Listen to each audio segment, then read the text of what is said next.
భారతదేశం నా మాతృభూమి. భారతీయులందరూ నా సహోదరులు. నేను నా దేశాన్ని ప్రేమిస్తున్నాను. సుసంపన్నమైన బహువిధమైన నా దేశ వారసత్వ సంపద.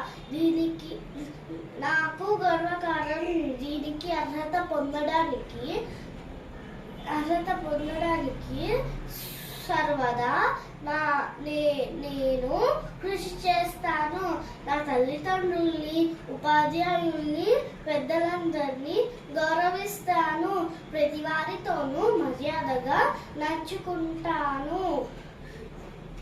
జంతువుల పట్ల దయతో ఉంటాను.